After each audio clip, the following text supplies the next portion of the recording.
दादी हर सुबह आंगन में तुलसी को पानी देती और रोज से भीगी मिट्टी की खुशबू को महसूस करती। बरगद के पेड़ पर एक नन्ही गिलहरी रहती थी।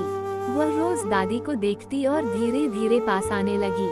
एक दिन दादी ने मुट्ठी भर चने रख दिए। गिलहरी पहले झिझकी, फिर दादी की मुस्कान देखकर झट से पास आई और चना उठाकर पेड़ पर चली गई। दादी हंस पड़ी। धीरे धीरे ये उनका रोज का नियम बन गया। दादी चने रखती और गिलहरी अपनी नन्ही आंखों में चमक लिए खाने आ जाती। दादी कहती, देखो भगवान की दुनिया कितनी प्यारी है।